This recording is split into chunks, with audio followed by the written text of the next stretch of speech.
Hello दोस्तों, tricks for all students में आप सभी का एक बार फिर से स्वागत है। दोस्तों, आज की इस वीडियो में हम हिंदी भाषा, संप्रेषण और संचार का आपका एक चैप्टर है सर्वेक्षण आधारित प्रतिवेदन तैयार करना, संभावित विषय। तो आज की इस वीडियो में हम आपके इस चैप्टर को पूरी तरह सिलेबस के अकॉर्डिंग सारी बातें कवर करेंगे। बस आप वीडियो पूरा देखना, सारी चीज़ें आपको समझ में आ जाएंगी। आगे बढ़ने से पहले मैं आपको थोड़ा सा बताऊँ तो ये जो चैप्टर है इसमें आपको दो बातें मुख्य रूप से समझनी है। पहला है कि प्रतिवेदन क्या होते हैं, प्रतिवेदन के क्या प्रकार हैं, प्रतिवेदन की क्या विशेषताएँ हैं, और भी कई सारी बातें आपको प्रतिवेदन के बारे में पढ़नी है। ठीक है, प्रतिवेदन कैसे तैयार किया जाता है। इसके साथ ही आपको कुछ यहाँ पे विषय हैं जैसे कि कोरोना और मानसिक स्वास्थ्य, क्रिप्टो जागरूकता अभियान और कूड़ा निस्तारण योजना। ये कुछ विषय हैं जिस पर रिपोर्ट तैयार की गई हैं, उसको आपको थोड़ा सा स्टडी करना है। सारी बातें होंगी, बस आप वीडियो देखते रहिए, सारी चीज़ें आपको समझ में आ जाएंगी। सबसे पहले बात कर लेते हैं यहाँ पर हम दोस्तों प्रतिवेदन के अर्थ और स्वरूप की। तो यहाँ पे थोड़ा रीड करके मैं आपको एक हिंट दूंगा, कुछ बातें समझाऊंगा रीड करके, उसके बाद आपको अच्छे से एक्सप्लेन करूंगा, सारी बातें आपको समझ में आ जाएंगी। प्रतिवेदन, प्रतिवेदन शब्द का प्रयोग अंग्रेजी में रिपोर्ट के लिए किया जाता है। नॉर्मली दोस्तों अगर आप प्रतिवेदन बोलेंगे या मैं आपको प्रतिवेदन बोलूँगा तो समझ में नहीं आएगा, ठीक है, लेकिन जब मैं आपको रिपोर्ट बोलूँगा तो आपको समझ में आ जाएगा। कई बार आपने सुना होगा ना, ये रिपोर्ट है, रिपोर्ट का शब्द आपको थोड़ा सा मतलब समझ में आता है। तो प्रतिवेदन को ही एक तरह से हिंदी में रिपोर्ट का ही एक तरह से आप अनुवाद कह सकते हैं, लेकिन हालांकि प्रतिवेदन का अर्थ थोड़ा सा व्यापक है रिपोर्ट से। ठीक है, एक तरह से वैसे ये रिपोर्ट ही है। प्रतिवेदन को विवरण, संवाद, सूचना, रपट, नाम आदि अन्य अर्थों में भी लिया जाता है, किंतु हिंदी में इसका प्रयोग सिर्फ प्रतिवेदन के अर्थ में ही नहीं किया जाता। उदाहरण के लिए पुलिस में लिखाई गई रपट, कोई महत्वपूर्ण समाचार सूचना, संवाददाताओं द्वारा समाचार पत्र, दूरदर्शन आदि में भेजी गई सूचना समाचार रिपोर्ट तो है, परंतु हम उन्हें प्रतिवेदन नहीं कहते। दोस्तों यहाँ पर कहने का मतलब यह है कि प्रतिवेदन को नॉर्मली हम रिपोर्ट के रूप में समझ सकते हैं, लेकिन फिर भी प्रतिवेदन का जो अर्थ है वो थोड़ा सा व्यापक है। जैसे कि प्रतिवेदन को एक विवरण के रूप में जाना जाता है, संवाद के रूप में जाना जाता है, सूचना के रूप में भी और रपट के रूप में भी जाना जाता है। ठीक है, प्रतिवेदन का एक अर्थ समझ लेते हैं हम, जैसे कि कोई विवरण है प्रतिवेदन का अर्थ, या कोई बातचीत हुई है तो उसे हम रिपोर्ट कह देते हैं या प्रतिवेदन नॉर्मली मान लेते हैं। लेकिन प्रतिवेदन का अर्थ थोड़ा सा इससे व्यापक है, इससे ऊपर है। ठीक है, जैसे कि नॉर्मली अगर हम बात करें तो पुलिस के द्वारा जो रिपोर्ट लिखी एफआईआर वगैरह हुई तो उसे हम रपट कह देते हैं, रिपोर्ट कह देते हैं। या कोई समाचार न्यूज़ है, कोई इन्फॉर्मेशन है तो, या समाचार पत्र में कोई सूचना वगैरह दी गई है, न्यूज़ चैनल में कोई सूचना वगैरह है तो उसे हम रिपोर्ट तो कह देते हैं। लेकिन ये रिपोर्ट तो है लेकिन प्रतिवेदन नहीं है, मतलब प्रतिवेदन का अर्थ थोड़ा सा व्यापक है। अब क्या अर्थ है प्रतिवेदन का शाब्दिक रूप से, तो आइए इसे हम समझ लेते हैं। अब हम डिक्शनरी के अकॉर्डिंग बात करते हैं। कोश का मतलब होता है डिक्शनरी। तो मानक हिंदी कोश मतलब एक जो मान्यता प्राप्त जो हिंदी डिक्शनरी है उसके अनुसार प्रतिवेदन का अर्थ है किसी कार्य, घटना, तथ्य, योजना आदि के संबंध में छानबीन, पूछताछ आदि करने के उपरांत तैयार किया गया विवरण। तो यहाँ पे बात आपको समझ में आई होगी। प्रतिवेदन क्या है? प्रतिवेदन है जब कोई घटना घटित होती है तो उसके बाद अच्छे से जब छानबीन वगैरह की जाए, पूछताछ वगैरह की जाए और उसके बाद जो तैयार किया जाता है विवरण, जो भी बातें तैयार की जाती हैं उसी को हम प्रतिवेदन कहते हैं, जो किसी बड़े अधिकारी के पास भी भेजा जाता है। हालांकि हर बार ज़रूरी नहीं कि वो किसी अधिकारी के पास भेजा जाए, लेकिन आपको इतना समझ में आ गया होगा। प्रतिवेदन क्या है? जब कोई घटना या कोई कार्य हो जाता है, कोई योजना वगैरह लागू की जाती है तो उसका क्या प्रभाव पड़ा, या जब उसकी छानबीन की जाती है, पूछताछ वगैरह की जाती है तो जो विवरण तैयार किया जाता है उसी को हम रिपोर्ट कहते हैं। हम हिंदी कोश के अकॉर्डिंग बात करें, वृहत हिंदी कोश के अनुसार प्रतिवेदन का अर्थ है किसी घटना, कार्य, योजना आदि के संबंध में छानबीन, पूछताछ आदि करने के बाद तैयार किया गया वह विवरण, वो स्टेटमेंट जो किसी अधिकारी या सभा आदि के सामने प्रस्तुत करने हों। मतलब ये जो प्रतिवेदन में दोस्तों एक चीज़ ये भी शामिल है कि इसमें जो विवरण तैयार किए जाते हैं वो अधिकारियों के समक्ष पेश भी होते हैं। ठीक है, इनका काफ़ी ज़्यादा महत्व है। अब आई होप यहाँ तक आपको प्रतिवेदन का अर्थ स्पष्ट हो गया होगा। नहीं भी आया समझ में तो आगे और डिटेल में समझ में आएगा। तो आप बस हम आगे बढ़ रहे हैं।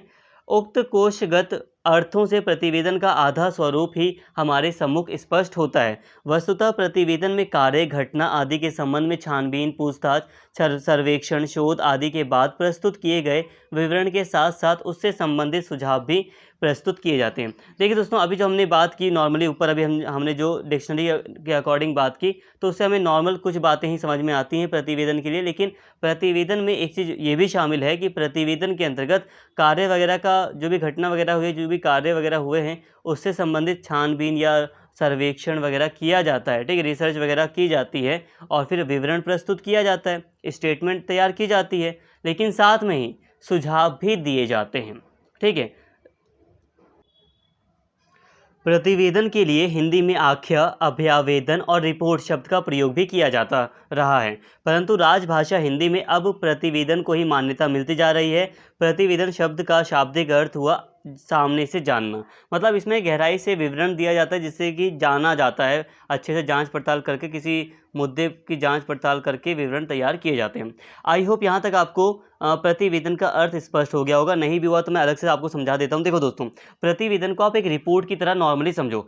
कोई भी घटना घटित होती है, उसके बाद आप जानते ही हो कि सरकार कहती है कि इसकी रिपोर्ट तैयार की जा रही है, उसके बाद रिपोर्ट आने के बाद ही हम कुछ चीज़ें करेंगे, छानबीन की जाती है, फिर उसके बाद रिपोर्ट तैयार की जाती है, रिपोर्ट में ही जो विवरण दिए जाते हैं उसी के आधार पर फिर डिसीजन वगैरह भी लिए जाते हैं। तो रिपोर्ट की कॉन्टेक्स्ट में आप काफ़ी हद तक प्रतिवेदन को समझ सकते हो, और हकीकत में भी जो रिपोर्ट है और जो प्रतिवेदन है उसमें कोई खास अंतर नहीं है, ठीक है।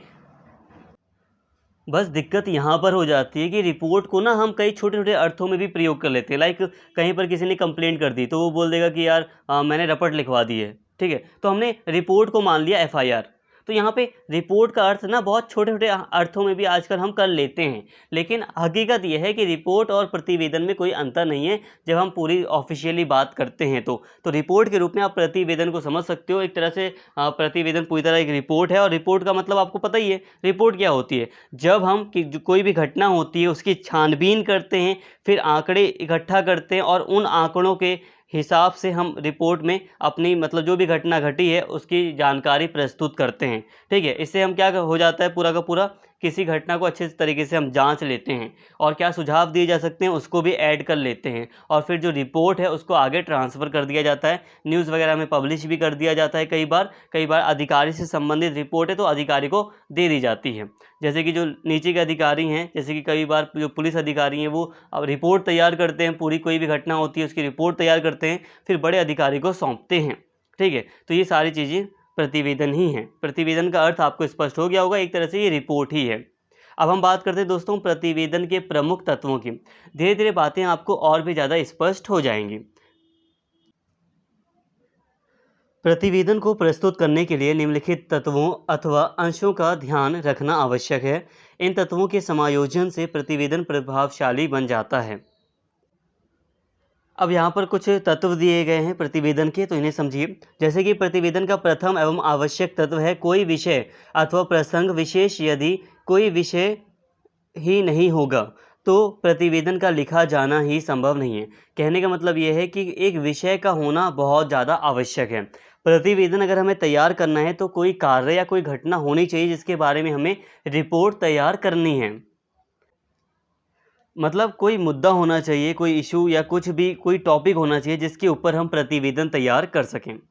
प्रतिवेदन के विषय की कोई सीमा नहीं है, यह किसी भी प्रकार का हो सकता है, या कोई घटना, समस्या, आरोप प्रत्यारोप, दंगा फसाद, विवाद, किसी संस्थान की नीति, आय व्यय, नवनिर्माण की योजना, राज्यों का सीमा विवाद। तो कहने का मतलब यह है कि जो प्रतिवेदन है वो किसी भी विषय पर तैयार किया जा सकता है, उसका कोई भी टॉपिक हो सकता है। जैसे कि कोई दंगा फसाद हुआ है, कोई विवाद है किसी इशू को लेकर, या कोई संस्था है जिसकी नीति को लेकर कोई विवाद है, या किसी संस्था की नीति किस तरह से लागू हुई है, क्या प्रभाव पड़ा है, इसके लिए भी रिपोर्ट तैयार की जा सकती है। सरकार का जो आय व्यय है, कंपनी का कोई आय व्यय है, तो इस पर भी रिपोर्ट तैयार की जा सकती है। तो कोई सा भी विषय हो सकता है। राज्यों में जो आपस में विवाद रहता है दो राज्यों के बीच में, जल विवाद है, सरकार की आरक्षण की नीति है, विश्वविद्यालय और कॉलेजों की शुल्क नीति, पुस्तकालय की समस्या, राज्य की कानून व्यवस्था, बिजली पानी की समस्या आदि। तो किसी भी विषय पर प्रतिवेदन तैयार किया जा सकता है। स्पष्ट है कि ऐसा कोई भी विषय जिसके अध्ययन अथवा जांच की आवश्यकता हो प्रतिवेदन का हो सकता है। कहने का मतलब है कि अगर हम बात करें प्रतिवेदन के तत्वों की, तो सबसे पहला आता है कि उसका विषय, उसका एक विषय होना चाहिए। और जब हम बात करें कि विषय किस तरह का हो सकता है, कोई टॉपिक किस तरह का हो सकता है रिपोर्ट के लिए, प्रतिवेदन के लिए, तो टॉपिक किसी भी तरह का हो सकता है। किसी भी टॉपिक को लेकर कोई समस्या है या उसके अध्ययन की आवश्यकता है या ऐसी जांच की आवश्यकता है कि कोई जांच की जानी चाहिए किसी भी टॉपिक को लेकर, तो प्रतिवेदन तैयार, रिपोर्ट तैयार की जा सकती है। इसके साथ ही इसके विपरीत स्थिति भी संभव है, परंतु प्रत्येक स्थिति में नियुक्त व्यक्ति अथवा समिति के सदस्यों का उस विषय का जानकार होना आवश्यक है। विषय के अच्छे जानकार किसी व्यक्ति को समिति का अध्यक्ष बनाया जाता है। एक व्यक्ति सचिव अथवा शेष सदस्य के रूप में कार्य करते हैं। देखिए दोस्तों, ज़्यादातर जो प्रतिवेदन है या जो रिपोर्ट तैयार की जाती हैं, नॉर्मली जब हम ऑफिशियली देखें तो जो प्रतिवेदन है वो थोड़ा ऑफिशियल आ जाता है। रिपोर्ट्स जो ऑफिशियली अगर हम बात करें तो जैसे कि जो समितियां हैं वो रिपोर्ट तैयार करती हैं नॉर्मली। एक व्यक्ति विशेष भी रिपोर्ट तैयार कर सकता है, लेकिन नॉर्मली अगर हम बात करें तो कई सारी समितियां भी रिपोर्ट तैयार करती हैं। जैसे कि आपने संसद के बारे में पढ़ा होगा, तो संसद की अलग अलग समिति है जो अलग अलग विषय को लेकर रिपोर्ट तैयार करती है। कई बार क्या होता है कि जो सुप्रीम कोर्ट है वो एक समिति का गठन कर देता है और काम सौंप देता है कि ये वाली समिति XYZ इस मुद्दे की जाँच करेगी, ठीक है, तो वो अपनी रिपोर्ट तैयार करते हैं। तो यहाँ पर कहा जा रहा है कि जो समिति है या जो व्यक्ति हैं जो कि प्रतिवेदन तैयार कर रहे हैं, वो अच्छे विषय के जानकार होने चाहिए, वो विशेषज्ञ होने चाहिए उस विषय से संबंधित। कहने का मतलब ये है कि एक इंजीनियर को हम पॉलिटिकल का कोई इशू नहीं सौंप सकते रिपोर्ट तैयार करने के लिए, ठीक है। तो यहाँ पे वही बात है कि जानकार व्यक्ति को ही उस संबंधित विषय से संबंधित रिपोर्ट तैयार करने दी जाए। और जो सबसे ज़्यादा अच्छा जानकार व्यक्ति हो उसे, अगर समिति कोई रिपोर्ट तैयार कर रही है तो समिति का अध्यक्ष बनाया जाए। इसके साथ ही प्रतिवेदन हेतु एक समय सीमा अवश्य निश्चित की जाती है। एक ये भी तत्व है दोस्तों कि जो प्रतिवेदन है वो एक समय सीमा के अंदर होना चाहिए। ऐसा ना हो कि समय के बाद हो। यदि ऐसा ना हो तो संभव है कि प्रतिवेदन आने के समय तक उसका महत्व ही समाप्त हो जाएगा। उदाहरण के लिए, बरसात का मौसम बीत जाने के बाद जल निकासी की समस्या के प्रतिवेदन का क्या लाभ? प्रतिवेदक को चाहिए कि पूर्ण प्रयास करके निश्चित अवधि में अपना प्रतिवेदन प्रस्तुत करे। यह अवधि कितनी हो, इस संबंध में कोई नियम संभव नहीं है। यह एक दिन से लेकर 1 वर्ष अथवा अधिक समय भी हो सकती है। अनेक बार प्रतिवेदक मतलब जो प्रतिवेदन दे रहा है, रिपोर्ट तैयार कर रहा है, समय बढ़ाने की मांग भी करते देखे जाते हैं। कहने का मतलब दोस्तों ये है कि जो भी प्रतिवेदन है वो एक समय सीमा के अंदर होना चाहिए। मतलब यह है कि कोई घटना हुई है, ठीक है, अब उस घटना के 4 साल बाद अगर कोई रिपोर्ट आए तो उसका क्या महत्व रह जाएगा। यहाँ पर कहने का मतलब है, एग्जाम्पल आप समझ सकते हैं, जैसे कि बरसात का जो मौसम है, आज भी आप देख सकते हैं बरसात का मौसम चल रहा है और ऐसे टाइम पर हम देख रहे हैं कि जो बरसात है उसके कारण कई सारी चीज़ें नुकसान हो रहा है, बहुत सारा नुकसान देखा जा रहा है, ठीक है। बाढ़ जैसी समस्या बनी हुई है, कई सारे जो मकान हैं, कई सारे लोगों को अपने मकान भी छोड़ने पड़े हैं बाढ़ या जो पानी का जो स्तर है उसके बढ़ने के कारण, ठीक है। मतलब बारिश के कारण बहुत सारा जो इन्वायरमेंट है उसको नुकसान हुआ है, बहुत सारे लोगों को नुकसान हुआ है, कई तरह की तबाही देखी गई है। अब ये जो रिपोर्ट है, अगर ये वाली रिपोर्ट कई समय बाद आती है तो इसका क्या महत्व रह जाएगा। तो हम कोई सॉल्यूशन भी सही से नहीं निकाल पाएंगे। अभी जल्द से जल्द अगर रिपोर्ट तैयार कर दी जाती है और सॉल्यूशन बता दी जाते तो हम कुछ अच्छा कर सकते हैं। या फिर कोई भी चीज़ है तो रिपोर्ट जब तैयार की जाती है उसका सॉल्यूशन भी बताया जाता है। तो रिपोर्ट ऐसे तैयार की जाए कि वो एक समय उसका महत्व भी बना रहे। तो ऐसे समय तक रिपोर्ट तैयार हो जानी चाहिए जब तक उसका महत्व बना रहे। ऐसा ना हो कि महत्व ही उसका ख़त्म हो जाए और रिपोर्ट बहुत लेट तैयार की जाए। हालांकि ये टॉपिक के ऊपर डिपेंड है, विषय के ऊपर डिपेंड है कि रिपोर्ट कितनी देर में तैयार की जाएगी। अब यहाँ पर देखिए दोस्तों, थोड़े नोट्स लॉन्ग हैं लेकिन आप चाहें तो इसे शॉर्ट में कन्वर्ट कर सकते हैं। जैसे कि जब मैं समझाता हूँ आपको एक एक चीज़ तो आप इसे शॉर्ट में कन्वर्ट कर सकते हैं। जैसे कि स्टार्टिंग में मैंने आपको बताया कि ये जो प्रतिवेदन है इसके जो प्रमुख तत्व हैं, एक तत्व इसका ये है कि इसका एक विषय है, तो आप शॉर्ट में लिख सकते हैं कि प्रतिवेदन का एक तत्व विषय है। इसके साथ ही आप और शॉर्ट में लिख सकते हैं कि एक प्रतिवेदन का एक विषय ये है कि जो व्यक्ति होंगे वो विषय का जानकार होना चाहिए। जो समिति या जो व्यक्ति है जो रिपोर्ट तैयार कर रहे हैं उन्हें अपने टॉपिक या विषय से संबंधित जानकारी होनी चाहिए।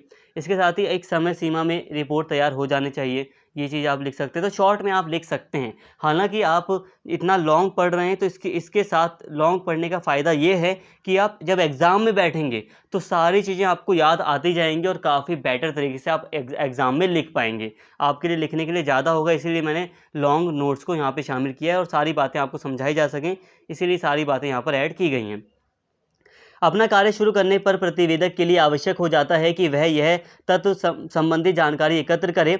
इसके लिए उसे कुछ चित्र, दस्तावेज, टैप आदि देखने सुनने पड़ सकते हैं, व्यक्तियों की साक्षी लेनी पड़ सकती है। प्रत्येक स्थिति में आवश्यक है कि यह सामग्री प्रमाण पुष्ट हो। जिन व्यक्तियों को साक्षी के रूप में प्रस्तुत किया जा रहा है वह प्रत्यक्षदर्शी हों और उनका आचरण संदिग्ध ना हो। प्रतिवेदन चाहे किसी सामान्य व्यक्ति से संबंध हो, चाहे उच्च अधिकारी से, यदि पक्ष विपक्ष में प्रस्तुत की जा रही सामग्री प्रमाणिक नहीं है और उसकी उचित जांच नहीं की गई है तो वह प्रतिवेदन में अभिलेख के रूप में प्रस्तुत नहीं की जा सकती और ना ही उसके आधार पर निर्णय लिया जा सकता है। कहने का मतलब दोस्तों ये है कि अपना कार्य शुरू करने से पहले जो प्रतिवेदक है उसे कुछ चीज़ें ध्यान में रखनी है। जैसे कि एक रिपोर्ट तैयार करने वाला जो व्यक्ति है, जो प्रतिवेदक है, उसे पहले अपने विषय से संबंधित जानकारी एकत्र करनी चाहिए। मान लीजिए अगर हम एक बाढ़ के ऊपर, मान लीजिए शिमला में बाढ़ आ रही है, उसके ऊपर हम एक रिपोर्ट तैयार कर रहे हैं, ठीक है, तो हमें पहले उस घटना के बारे में सारी बातें जाननी पड़ेंगी।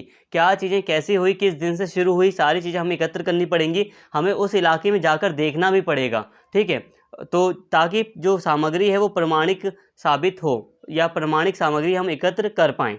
तो ऐसे में ये सारी चीज़ें करनी चाहिए। साथ में कुछ लोगों का साक्षी यानी कि इंटरव्यू वगैरह भी लेना चाहिए। जा के लोगों के कुछ जो वहाँ पे जो चश्मदीद थे, जो मतलब जिन्होंने देखा था उस घटना को, या जो जानकार व्यक्ति हैं संबंधित, उनसे भी पूछना चाहिए कुछ बातें, तो उनकी भी साक्षी लेनी चाहिए।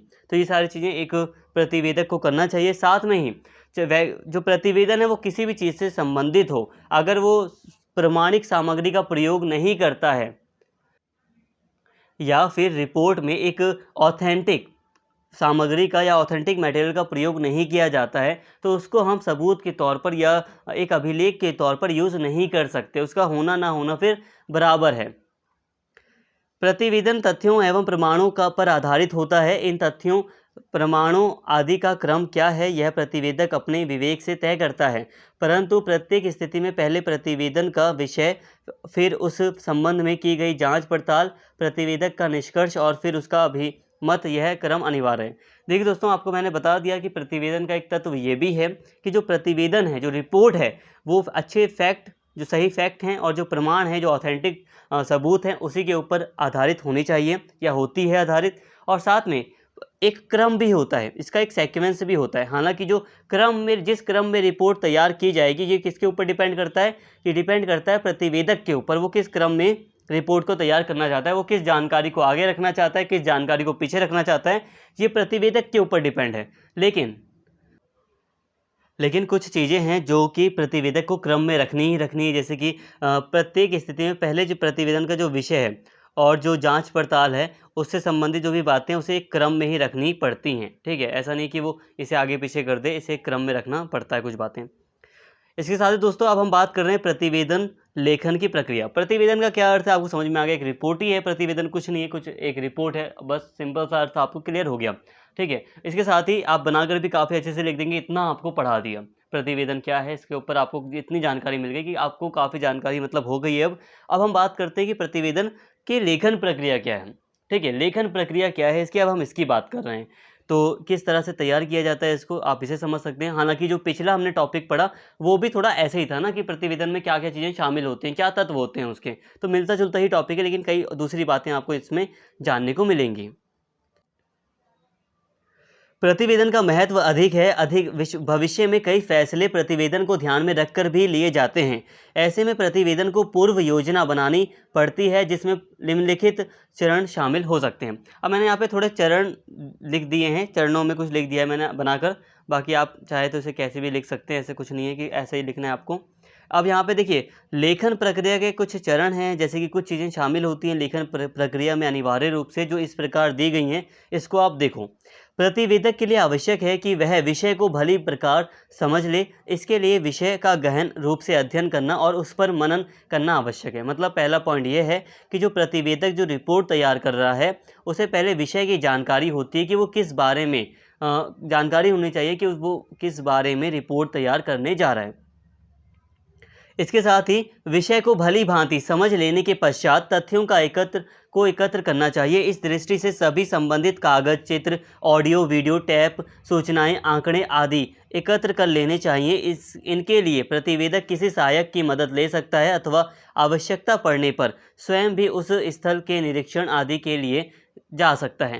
कहने का मतलब है पहले व्यक्ति ने विषय को देख लिया कि आखिर किस विषय पर मैं रिपोर्ट तैयार कर रहा हूँ। इसके बाद व्यक्ति को उस विषय से संबंधित आंकड़े इकट्ठे करने चाहिए। उस टॉपिक से संबंधित जो भी मतलब सूचनाएं हैं, जो जानकारी अवेलेबल है, पहले उसे एकत्र करना चाहिए उसको, ताकि वो सारी चीज़ें अच्छे से समझ सकें। इसके साथ ही वो अगर चाहे तो किसी सहायक की भी हेल्प ले सकता है। इसके अलावा अगर ज़रूरत पड़े तो उसे उस इलाके का जहाँ पर कोई घटना हुई है तो उसका निरीक्षण भी करना चाहिए। तथ्यों को एकत्र करने के क्रम में ही प्रतिवेदक को ऐसे व्यक्तियों की सूची बना लेनी चाहिए। यहाँ पे ये चीज़ें क्रम वाइज चल रही हैं, तो प्रयास ऐसा कोशिश ना करें कि इनको आप आगे पीछे करें। कोशिश करें कि इसी क्रम में आप लिखें सारी बातें। अगर एक दो चीज़ें आगे पीछे हो जाए तो कोई दिक्कत नहीं होगी एग्ज़ाम में, लेकिन कोशिश करें कि जैसे मैंने 1 2 3 4 करके लिखा है ना, ऐसे क्रम वाइज आप लिखें। तथ्यों को एकत्र करने के क्रम में ही प्रतिवेदक को ऐसे व्यक्तियों की सूची भी बना लेनी चाहिए जो इस कार्य में प्रत्यक्ष या अप्रत्यक्ष, परोक्ष मतलब होता है अप्रत्यक्ष रूप से, इनडायरेक्ट रूप से उसकी मदद कर सकते हैं। जो व्यक्ति प्रत्यक्षदर्शी हों अथवा विषय पर कुछ प्रकाश डाल सकें, उनकी साक्षी लेने का भी कार्य भी इस चरण में शामिल है। कहने का मतलब दोस्तों ये है कि अब व्यक्ति को प्रत्यक्ष या अप्रत्यक्ष रूप से उन व्यक्तियों की मदद लेनी चाहिए जो उसकी हेल्प कर सकते हैं। ठीक है, व्यक्ति को, प्रतिवेदक को, जो रिपोर्ट तैयार करने जा रहा है व्यक्ति, तैयार करने वाला जो व्यक्ति है, उसे उन व्यक्तियों की हेल्प भी लेने का प्रयास करना चाहिए जो उसकी मदद कर सकते हैं। ठीक है, जैसे कि बहुत सारे, मान लीजिए कोई घटना हुई है, ठीक है, हम किसी जैसे कि मान लो कोई पॉलिसी है, ठीक है, सरकार ने कोई पॉलिसी लागू कर दिया, पॉलिसी के क्या प्रभाव पड़े हैं, क्या पॉजिटिव इम्पैक्ट है, क्या नेगेटिव है, इसके लिए सरकार रिपोर्ट तैयार करवा रही है। तो ऐसे में जो व्यक्ति रिपोर्ट तैयार कर रहा है वो उसे ज़मीनी स्तर पर भी जाकर लोगों से भी पूछना चाहिए कि जब ये नीति लागू की गई थी तो इसका आपके ऊपर क्या प्रभाव पड़ा। जैसे कि नोटबंदी लागू की गई तो व्यक्तियों से पूछा जा सकता है कि आप पर इसका क्या प्रभाव पड़ा। तो व्यक्ति क्या कर सकते हैं, रिपोर्ट तैयार करने वाले, वो कुछ व्यक्तियों की साक्षी ले सकते हैं। मतलब इंटरव्यू कह लो आप, उनका इंटरव्यू तो नहीं हो गया एक तरह से, लेकिन मतलब कुछ एक तरह से उनसे बातचीत कर सकते हैं। इससे काफ़ी अच्छे से सारी चीज़ें समझ में आएंगी, एक अच्छा निष्कर्ष निकाला जा सकेगा। तथ्य एकत्र करने और साक्षी लेने के बाद प्रतिवेदक को उसी प्रकार के किसी अन्य विषय से संबंधित पुराने प्रतिवेदन संबंधी नियमावली, पत्रों आदि को एकत्र कर लेना चाहिए ताकि निष्कर्ष तक पहुंचने में सुविधा हो और आवश्यकता पड़ने पर उस निष्कर्ष को पूर्व निर्णयों तथा नियमों आदि से पुष्ट किया जा सके। कहने का मतलब यह है कि मान लीजिए रिपोर्ट तैयार की जा रही है, ठीक है, रिपोर्ट XYZ कोई भी टॉपिक है उसके ऊपर रिपोर्ट तैयार की जा रही है, लेकिन पहले भी इस टॉपिक पर रिपोर्ट तैयार की जा चुकी है। तो पहले व्यक्ति को क्या करना चाहिए, जो पहले वाली जो रिपोर्ट है उसको भी एक बार पढ़ लेना चाहिए ताकि वो व्यक्ति कई सारी बातें समझ सकें। कहने का मतलब आप समझ लीजिए, जैसे कि मान लीजिए लोकल गवर्नमेंट है, स्थानीय सरकार का विषय है, ठीक है, कि जो लोकल गवर्नेंस है इसमें हम कैसे सुधार कर सकते हैं, जो स्थानीय लेवल पर जो चुनाव होते हैं उसमें हम कैसे सुधार कर सकते हैं। मान लीजिए कि 1990 में कोई एक रिपोर्ट प्रकाशित हुई थी, ठीक है, अब 2023 में भी अब कोई नई रिपोर्ट तैयार की जा रही है सरकार के द्वारा। तो जो रिपोर्ट तैयार करने वाले व्यक्ति हैं उनका एक फ़र्ज़ बनता है कि पुरानी जो रिपोर्ट है उस पर भी एक नज़र मार लें कि उन्होंने जो पुराने जिन्होंने रिपोर्ट तैयार की थी उन्होंने क्या क्या चीज़ें शामिल की हैं इसमें, या इसमें क्या कमियाँ रह गई थी जिसको हम सुधार सकते हैं आगे वाली रिपोर्ट में, या क्या चीज़ें उसमें थी हमारे लिए जो काम आ सकती हैं आज की रिपोर्ट में। तो ये वाली चीज़ भी उन्हें करनी चाहिए। ठीक है, ज़रूरी नहीं है कि सिर्फ वही रिपोर्ट, मतलब सिर्फ वही डिपार्टमेंट रिपोर्ट प्रकाशित कर रहा है। मतलब जैसे कि मान लीजिए किसी कंपनी ने भी अगर कोई रिपोर्ट प्रकाशित की है तो हम उसका भी उदाहरण ले सकते हैं। इसके पश्चात सभी संग्रहित तथ्यों, प्रमाणों, साक्ष्यों और विश्लेषित कर वर्गीकृत अथवा सारणीबद्ध कर लेना चाहिए। इससे प्रतिवेदक को निष्कर्ष तक पहुंचने में मदद मिलेगी और वह उचित निर्णय ले पाने में सफल होगा। समिति द्वारा प्रतिवेदन की स्थिति में वर्गीकृत सामग्री सभी सदस्यों को अवलोकनार्थ उपलब्ध करानी चाहिए। देखिए दोस्तों, अगर कोई व्यक्ति या समिति अगर कोई समिति या व्यक्ति रिपोर्ट तैयार कर रहे हैं तो जो उनके पास जो भी आंकड़े हैं, जो भी सूचना है, जो भी उनके पास प्रमाण हैं, जो भी इंफॉर्मेशन है, उसे उन्हें सारणीबद्ध कर लेना चाहिए। मतलब एक क्रमबद्ध तरीके से रिपोर्ट में सारी जो चीज़ें हैं पहले उसे रख लेना चाहिए कि हाँ, ये सूचना हमें मिली है तो इसको पहले रखते हैं, इसको ये सूचना है, ये सूचना है। तो क्रमबद्ध रूप से उन्हें पहले अपने पास जो सूचनाएँ मिली हैं उसको सही तरह से अरेंज कर लेना चाहिए। और साथ में अगर कोई समिति रिपोर्ट तैयार कर रही है तो समिति में तो कई सारे सदस्य होते हैं, तो ऐसे में जो भी प्रमाण है, जो भी सूचना है, वो सभी जो भी सामग्री अवेलेबल है रिपोर्ट तैयार करने के लिए, वो सभी सदस्यों को प्रोवाइड की जानी चाहिए कि सभी सदस्य एक बार जो भी सूचना है उसको एक बार देख लें, उसका अवलोकन कर लें। इसके साथ ही फिर परस्पर विचार विमर्श करने के बाद सर्वसम्मति अथवा बहुमत के आधार पर लिए गए निर्णय को लिपिबद्ध किया जाए। यदि कोई सदस्य उस निर्णय से सहमत नहीं है तो उनका मत भी अंत में देना चाहिए। निष्कर्ष अथवा निर्णय के बाद प्रतिवेदक को चाहिए कि वह उस संबंध में अपने सुझाव भी दे। कहने का मतलब यह है कि अब देखिए, सभी ने जांच पड़ताल कर ली कि क्या सूचना हमारे पास है, सूचना वगैरह की जांच पड़ताल हो गई, उसके बाद सारणीबद्ध वगैरह कर लिया, लिपिबद्ध किया जाना चाहिए। मतलब अब रिपोर्ट लिखना चाहिए पूरी तरह, ठीक है, क्या रिपोर्ट किस डिसीजन पर पहुंची है, क्या निर्णय निकल रहा है, तो ये सारी चीज़ें अब करनी चाहिए। रिपोर्ट पूरी तरह तैयार होनी चाहिए। अब यहाँ पर निष्कर्ष निकालने का प्रयास करना चाहिए ऐसे ये इस वाले चरण में। साथ में ही कुछ हो सकता है, मान लीजिए 5 व्यक्तियों की समिति रिपोर्ट तैयार कर रही है, तो समिति अगर रिपोर्ट तैयार कर रही है तो हो सकता है कि 4-5 में से एक व्यक्ति किसी निष्कर्ष से सहमत ना हो। तो जो व्यक्ति निष्कर्ष से सहमत नहीं है, उसका जो भी विषय है, जो भी वो बोल रहा है, उसको भी रिपोर्ट में शामिल किया जाए कि XYZ व्यक्ति इस विचार से सहमत नहीं है, इनका मानना है कि ऐसा ऐसा होना चाहिए, लेकिन फिर भी अधिकतर मेंबर्स मानते हैं कि ये चीज़ ऐसी होनी चाहिए। तो ऐसी भी बातें शामिल होनी चाहिए। समिति द्वारा प्रतिवेदन की स्थिति में इस प्रतिवेदन का प्रारूप सभी सदस्यों में वितरित किया जाए और आवश्यकता अनुसार संशोधन के पश्चात टंकित करा लिया जाए। इस संबंध में आवश्यकता अनुसार गोपनीयता का ध्यान रखते हुए प्रतिवेदक अथवा समिति के किसी सदस्य को स्वयं भी टंकन का दायित्व निभाना पड़ सकता है। प्रतिवेदन टंकित या मुद्रित होने के बाद प्रतिवेदक अथवा प्रतिवेदन समिति के अध्यक्ष, सचिव तथा अन्य सदस्यों के हस्ताक्षर की तिथि दी जाए और प्रतिवेदन संबंधित अधिकारी को सौंपा जाए। कहने का मतलब दोस्तों यह है कि अब देखो, जब समिति रिपोर्ट तैयार कर लेती तो वो ऐसा होता है ना कि एक फ्रेम तैयार कर लिया जाता है। फ्रेम मतलब हमने रफली नॉर्मली तैयार कर ली, हमने नॉर्मली जो चीज़ें हमें करनी थी रफली हमने अच्छे से तैयार कर ली, ठीक है। कागजों में मान लो हमने लिख लिया है या हमने कंप्यूटर पर सारी रिपोर्ट तैयार कर ली है। अब उसको हम एक अच्छे से प्रिंट फॉर्म में, जो भी चीज़ें अगर उसमें हैं, कुछ कमियां वगैरह हैं, उन सभी को दूर करते हुए उसको हमें प्रिंट करना है पूरी तरह। डिजिटली भी आप उसे रखना है, डिजिटली भी तो एक रिपोर्ट के रूप में अगर डिजिटली भी रख रहे हो तो उसमें संशोधन करने के बाद उसे पूरी तरह आप डिजिटली सही से प्रिपेयर करके रख दो और फिर उसको मुद्रित भी करा लो, प्रिंट भी करा लो, ठीक है। अच्छी तरह से प्रिंट करा लो। और ये जो प्रिंट किया जाता है रिपोर्ट वगैरह, ये थोड़ा गोपनीयता भी होती है इसमें, तो इन सभी चीज़ों का ध्यान रखा जाना चाहिए। कई बार ये जो प्रिंटिंग वगैरह होती है वो थोड़ी सीक्रेटली होती है, और कब रिपोर्ट को उजागर करना है, कब अधिकारी को सौंपना है, ये सारी चीज़ें तय कर ली जाती हैं। और हस्ताक्षर वगैरह भी, अगर समिति रिपोर्ट तैयार कर रही है तो हस्ताक्षर वगैरह भी अच्छे से तैयार मतलब लिए जाते हैं रिपोर्ट पर। तो ये सारी हमने बात कर ली। किसके कॉन्टेक्स्ट में हमने बात की? हमने बात की लेखन प्रक्रिया की। प्रतिवेदन की क्या लेखन प्रक्रिया है, आई होप ये बात आपको समझ में आ गई होगी। दोस्तों अब हम बात करते हैं प्रतिवेदन के प्रकारों की। अब ये प्रतिवेदन के क्या प्रकार हैं तो इसको आप थोड़ा सा समझ लीजिए। देखो प्रतिवेदन के विषय असंख्य हैं, अतः विषय की एक यहाँ पर एक बात ध्यान देना, मैं बिना रीड करे भी आपको बता सकता हूँ, लेकिन दिक्कत ये हो जाएगी ना, रीड करने से होता ये है कि ये सारी लाइन आपको पढ़कर जब मैं आपको सुनाता हूँ तो कुछ बातें आपके माइंड में एक्स्ट्रा चली जाती हैं, और जब आप एग्जाम में बैठेंगे तो ये सारी बातें आपको याद आएंगी उस समय, और आपको अगर एक वर्ड भी याद है तो आपको ये सारी बातें याद आएंगी और आप काफ़ी अच्छे से वहाँ पर लिख पाएंगे, ठीक है। अगर मैं आपको शब्दों में बता दूं कि हाँ प्रतिवेदन के ये 2 प्रकार हैं, ये प्रकार हैं, हल्का हल्का बता दूं तो आपको हल्का हल्का याद तो रहेगा, लेकिन ये सारी बातें आप उस समय जब आप बनाने बैठेंगे एग्जाम में तो आपको दिक्कत पैदा होगी, आपको टाइम लगेगा। तो यही मैं एक बार अपनी संतुष्टि के लिए ये बातें मैं बोल रहा था। आई होप आपको मेरी बात समझ में आ रही है। यहाँ पर जो मैं रीडिंग करता हूँ इससे आपकी ही एक हेल्प होती है। देखिए प्रतिवेदन की मेरी भी हेल्प होती है। प्रतिवेदन के विषय असंख्य हैं, अतः विषय की दृष्टि से प्रतिवेदनों का विभाजन संभव नहीं है। प्रायः प्रतिवेदन या तो किसी व्यक्ति द्वारा तैयार किया जाता है या किसी समिति आयोग द्वारा। महेंद्र चतुर्वेदी ने दो प्रकार के प्रतिवेदनों की चर्चा की है, व्यक्ति विशेष द्वारा तैयार किया गया प्रतिवेदन और समितियों या उप समितियों के द्वारा तैयार किया गया प्रतिवेदन। कुल मिलाकर अगर हम कहें तो दोस्तों देखिए, जो प्रतिवेदन के विषय हैं, प्रतिवेदन के अंदर जो विषय हैं, जो टॉपिक हैं, वो अनलिमिटेड हैं। ठीक है, आप ये नहीं कह सकते कि 10 टॉपिक हैं और 10 में से 5 टॉपिक पर हम रिपोर्ट इस तरह की तैयार कर पाएंगे और 5 टॉपिक पर हम अलग तरीके की रिपोर्ट तैयार करेंगे। ठीक है, ऐसे नहीं कह सकते आप। ऐसा नहीं कि इसके विषय लिमिटेड हैं, विषय इसके अनलिमिटेड हैं, तो हम विषयों के आधार पर इसके प्रकार में वर्गीकरण इसका नहीं कर सकते, हम इसको क्लासीफाइड नहीं कर सकते।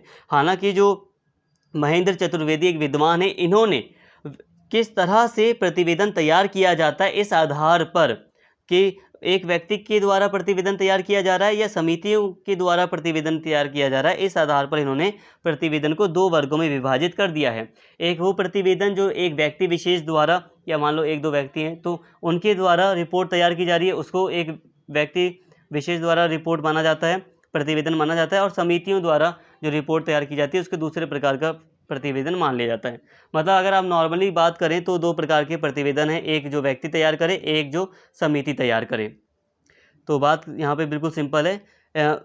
जब व्यक्तियों द्वारा, दोस्तों यहाँ पे ज़्यादा समझाने की चीज़ है ही नहीं, सिंपल है। जब एक व्यक्ति के द्वारा रिपोर्ट तैयार की जाती है या 1-2 व्यक्ति नॉर्मली मिलकर रिपोर्ट आपस में तैयार कर रहे हैं, तो आप उसको कहेंगे व्यक्ति द्वारा तैयार की गई रिपोर्ट। ठीक है, व्यक्तियों द्वारा तैयार होने वाला प्रतिवेदन, इस प्रकार के प्रतिवेदन में किसको प्रतिवेदन तैयार करने का दायित्व सौंपा जाता है? इस व्यक्ति का विषय अच्छा जानकार व्यक्ति होना आवश्यक है। मतलब ये कि व्यक्तियों द्वारा जो रिपोर्ट तैयार की जाती है उसमें नॉर्मली यही ध्यान दिया जाता है कि जो XYZ जो भी व्यक्ति है जिसको रिपोर्ट का दायित्व सौंपा जा रहा है वो जानकार व्यक्ति है, वो उस विषय के बारे में ज़्यादा जानकारी रखता है।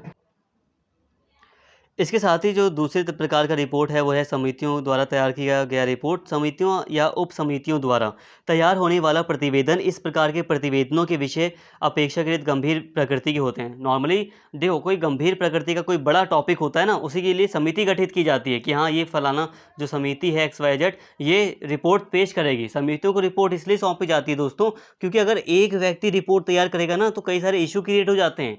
मान लो संसद है, सुप्रीम कोर्ट है, उनको भी कई बार समितियों की आवश्यकता पड़ती है, वो कई बार कई घटनाओं के लिए वो रिपोर्ट तैयार करवाते हैं।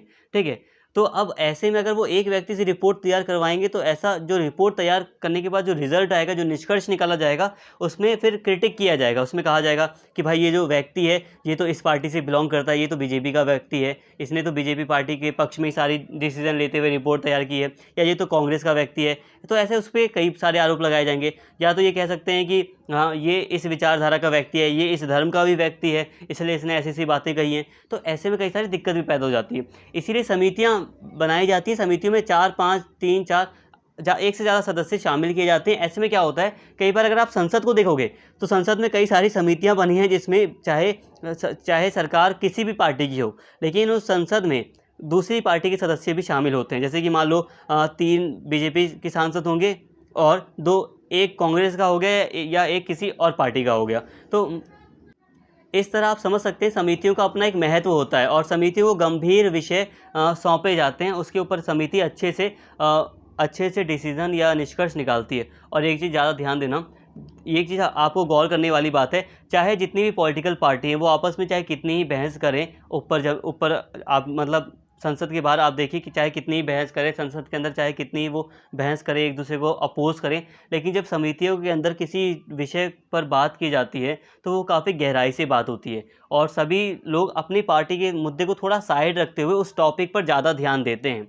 इसीलिए आप देखेंगे कि समितियों की रिपोर्ट पर थोड़ा विश्वास भी किया जाता है। देखो, विश्वास तो किया जाता ही है, मैं कह रहा हूँ ज़्यादा विश्वास किया जाता है।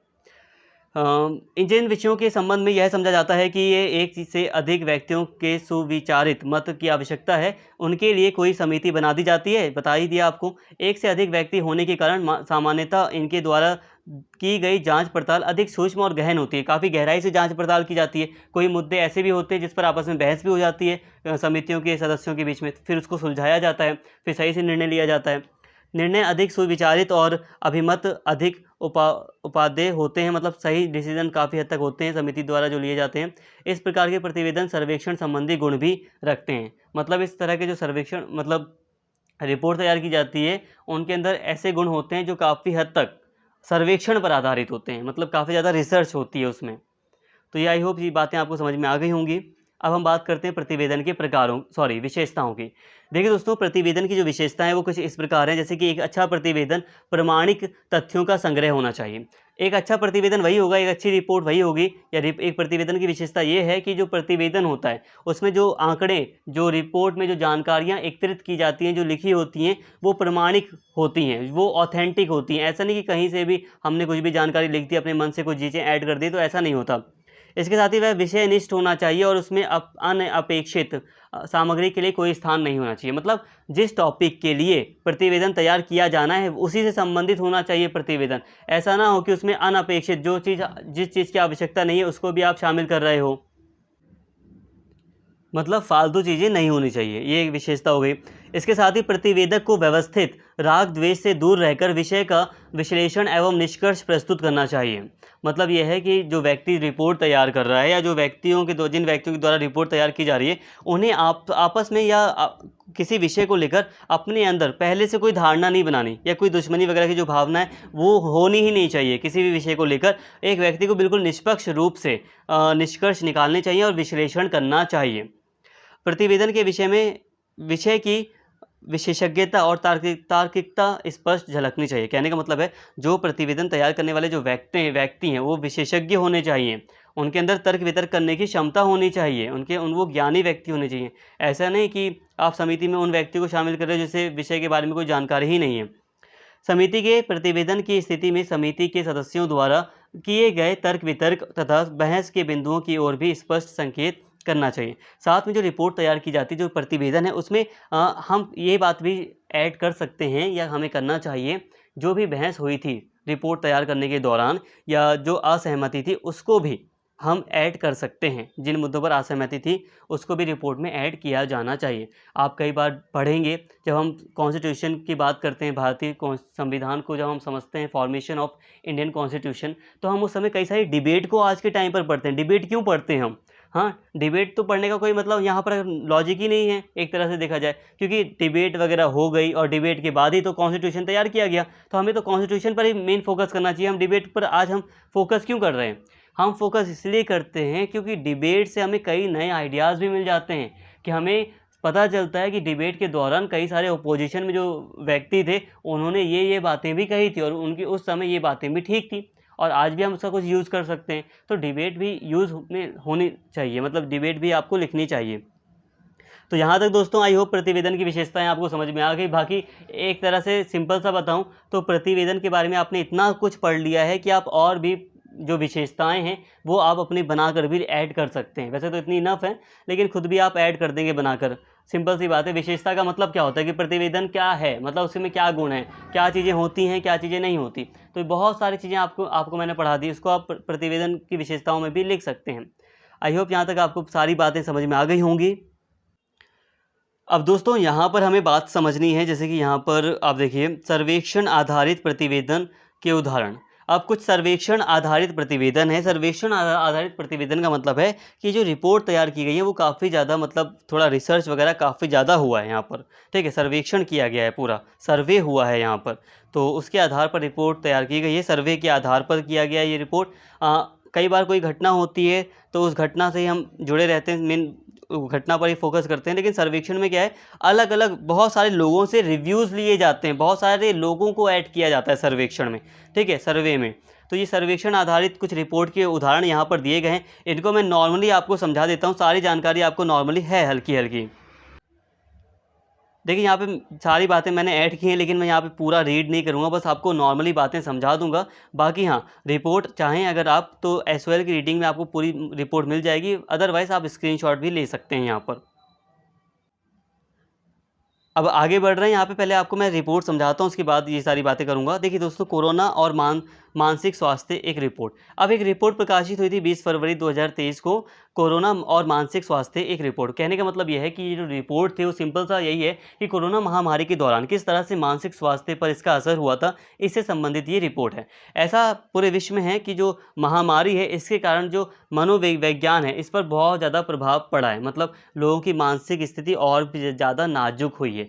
वैसे ही आज हम देख रहे हैं जो डेली लाइफ है हमारी वो काफ़ी ज़्यादा ऐसी हो गई है जिसमें हमें कई सारी मानसिक दिक्कतें पैदा हो जाती हैं हमारे दिमाग के लिए। हमारी काफ़ी बिजी लाइफ हो चुकी है, हम पहले की तरह काफ़ी ज़्यादा फ्री नहीं रहते अब, ठीक है। हम अपनी लाइफ में सक्सेस पाने के लिए इतना संघर्ष कर रहे हैं आज के टाइम पर, तो उसके कारण हमें कई सारी परेशानियां भी होती हैं, मानसिक हमें अवसाद होता है, कई सारी दिक्कतों का सामना करना पड़ता है। तो कई तरह के मानसिक स्वास्थ्य से संबंधित इशू हमें रहते हैं। तो आज के टाइम पे हम ये देख रहे हैं बहुत ज़्यादा है, और ऐसे में जो कोविड-19 आया तो इसके कारण इसमें और भी ज़्यादा बढ़ोतरी देखने को मिली।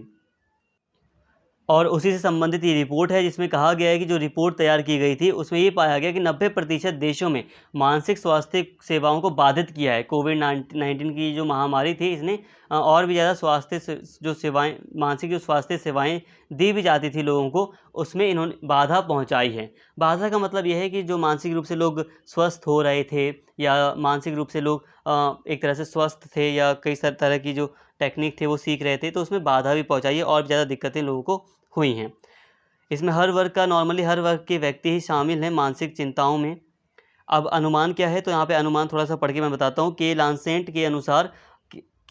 के अनुसार महामारी के वैश्विक स्वास्थ्य पर पड़े प्रभाव की वजह से अवसाद संबंधी मामलों में 28% की वृद्धि हुई है। अब देखिए जो महामारी थी इससे स्वास्थ्य संबंधी जो प्रभाव पड़े हैं उसमें ये प्रभाव पड़ा है, अवसाद संबंधी जो मामले हैं उसमें 28% की वृद्धि होगी।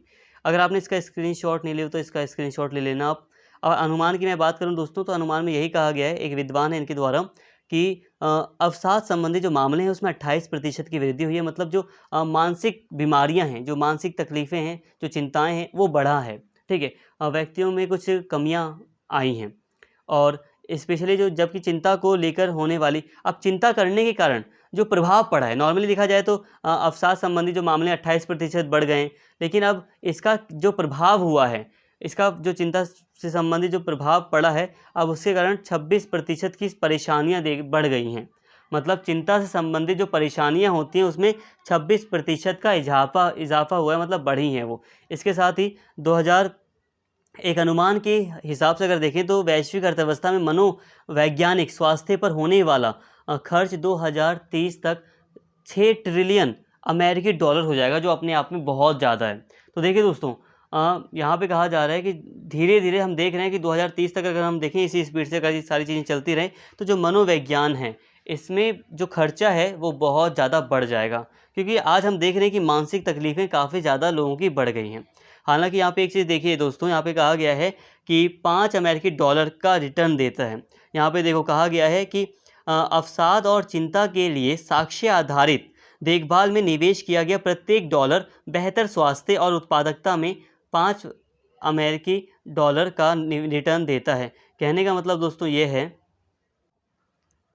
कि अगर हम अपनी मानसिक स्वास्थ्य में $1 का इन्वेस्टमेंट करते हैं तो उससे हमें $5 का फ़ायदा होता है। अब ये कैसे होता है? देखिए, अगर हम इन्वेस्टमेंट नहीं करेंगे, अगर हम मानसिक रूप से प्रिपेयर नहीं होंगे अपने आप या मानसिक रूप से अपने जो दिक्कतें हैं उसको दूर करने का प्रयास नहीं करेंगे, अपने आप को स्वस्थ नहीं रखेंगे, तो ऐसे में हमारी जो बीमारी है, जो बीमारी है वो और ज़्यादा बढ़ेगी और ज़्यादा हमें दिक्कतें होंगी और हमारा इलाज का खर्च और ज़्यादा आएगा।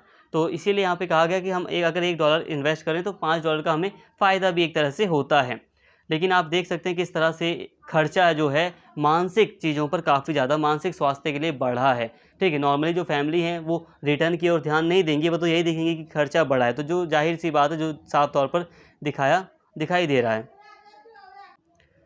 अब इसका व्यापक प्रभाव पड़ा है। प्रभाव क्या पड़ा है कि देखिए महामारी के कारण कई सारी दिक्कतें पैदा हो गई हैं, भय हुआ है, अलगाव की भावना, जीवन में अलगाव की भावना पैदा हुई है, आय की हानि हुई है, ठीक है। लोगों की इनकम कम हो गई है कई सारे लोगों की, और कई सारे लोगों की नौकरियां भी चली गई हैं, ऐसी भी दिक्कतें आई थी। अब धीरे-धीरे वैसे लाइफ सही हो रही है, पटरी पर आ रही लाइन, लेकिन फिर भी कई सारी मानसिक स्वास्थ्य से संबंधित कई सारी चीज़ें दिक्कतें यहाँ पे फेस करनी पड़ी हैं, जिसके कारण अब मानसिक स्वास्थ्य सेवाओं की भी मांग प्रमुखता से बढ़ गई है।